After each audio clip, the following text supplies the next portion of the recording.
Allah mau kita mempunyai kompas rohani, dan ketika kita tersesat, seperti Adam dan Hawa tersesat, Allah mau kita mengakui bahwa kita tersesat. Lalu Allah mau kita mendaki atau menuju ke arahnya. Maka kita akan menemukan bahwa Allah pun menuju ke arah kita. Hendaknya kita menghemat atau bersikap hati-hati ketika tersesat. Jangan mengambil keputusan-keputusan besar ketika Anda curiga Anda tersesat. Anda memelihara perspektif ini.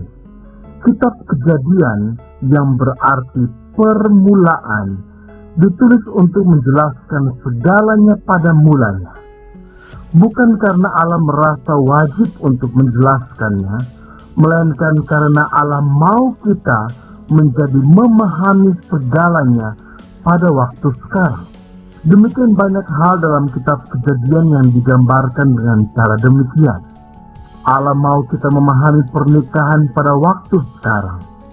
Itulah sebabnya Allah menjelaskan pernikahan pada mulanya. Allah mau kita memahami krisis dosa pada waktu sekarang. Maka dalam pasal 3, Allah menjelaskan krisis dosa pada mulanya. Dalam bagian kedua pasal 3, kita juga diberitahu tentang komunikasi di antara Allah dengan manusia pertama untuk menggambarkan bagaimana Allah akan berkomunikasi dengan kita pada waktu sekarang. Begitu manusia pertama itu jatuh ke dalam dosa, Allah digambarkan mencarinya dan berkomunikasi dengannya, menanyakan, "Di manakah engkau? Dan siapa yang memberitahukannya kepadamu?" Seperti yang kita lihat, seharusnya kita menyadari bahwa Allah mau kita memahami hal yang sama pada waktu sekarang, yaitu bahwa Allah tetap mencari kita dan tetap berkomunikasi dengan kita pada waktu sekarang. Seandainya kita sungguh memahami hal ini, kita akan memahami banyak pengalaman hidup kita, terutama apa yang kita sebut sebagai pengalaman tragis atau krisis.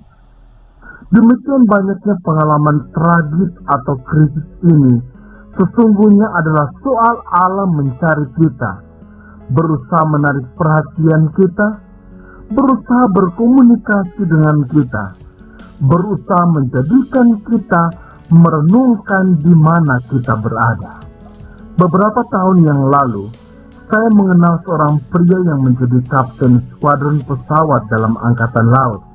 Pria ini bercerita tentang kompas yang ia ajarkan kepada seluruh pilotnya yang terbang dari kapal induk. Ketika mereka sedang di laut, mereka sering tersesat ketika sedang terbang. Maka sang kapten mengajarkan kompas 5 poin ini. Ia mengatakan, "Setiap kali kalian curiga kalian tersesat, ingatlah kompas 5 poin ini. Katakanlah begini kepada diri sendiri dengan menghitung jari pada tangan kanan kalian. Jari pertama pada kompas ini, atau poin pertama pada kompas ini adalah pengakuan. Akuilah bahwa kalian tersesat. Sehebat apapun pesawat yang diterbangkan, selama kalian tidak segera mengakui bahwa kalian tersesat, kalian akan semakin tersesat." Jadi poin pertama pada kompas ini adalah pengakuan. Poin kedua adalah mendaki. Saya mengira hal itu adalah karena mereka akan jatuh lebih tinggi seandainya mereka kehabisan bahan bakar. Ternyata mereka diajarkan untuk mendaki karena semakin tinggi ketinggian yang mereka capai, bahan bakar mereka justru lebih hemat dan komunikasi lebih jelas.